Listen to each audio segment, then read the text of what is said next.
जो आटा है उसकी कीमत में इजाफा हो रहा है, रोटी की कीमत में इजाफा हो रहा है। लाहौर में जो रोटी की कीमत है वो 20 से 25 रुपए बढ़ा दी गई है, जबकि नान की कीमत जो है वो 30 से 35 रुपए कर दी गई है।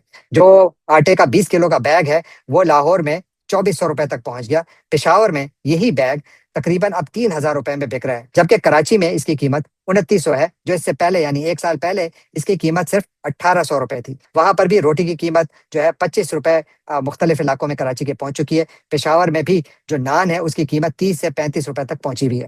अब यहाँ पर मसला क्या आ रहा है, क्यों आखिर ये हो रहा है? तो पाकिस्तान में जो टोटल वीट का जो शॉर्टफॉल आ रहा है इस वक्त वो कोई 3.5 मिलियन टन का आ रहा है, जिसमें से कि कम से कम 2 मिलियन टन इंपोर्ट की जाएगी वीट।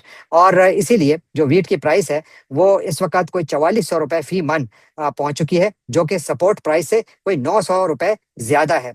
और गवर्नमेंट जो है वो कहती है कि कोई हमारे पास शॉर्टेज नहीं है, और हुकूमत कह रही है कि हमारे पास पिछले साल की गंदम भी पड़ी हुई है, कोई 1.36 मिलियन मेट्रिक टन।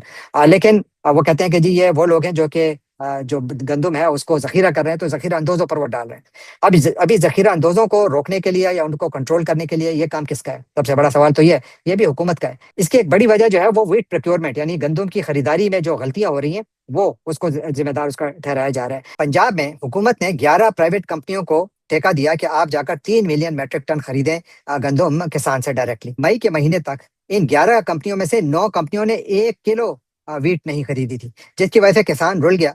किसान को अपनी जो प्राइस थी उसको गिराना पड़ी, उन्होंने आड़तियों के हवाले कर दिया। मिडिल मैन आया, उसने मजीद बीच में बिगाड़ पैदा किया, और फिर हुआ क्या?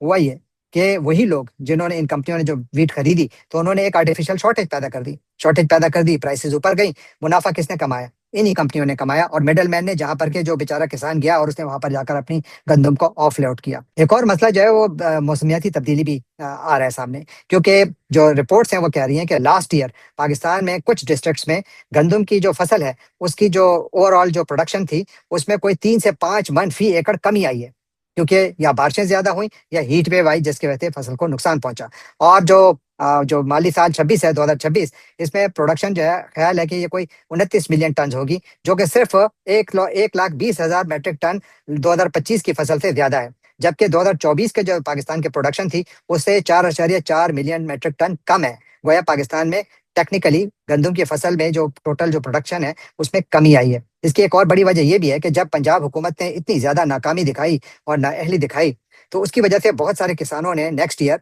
गंदम उगाई नहीं। अब जो मसला आ रहा है वो ये है कि पाकिस्तान को अब गंदम इंपोर्ट करना होगी। जो गंदम बाहर से मंगवाई जाती है अगर वो जल्दी में मंगवाई जाए तो फिर जो उसके क्वालिटी कंट्रोल्स होते हैं उसका कोई ख्याल नहीं रखता।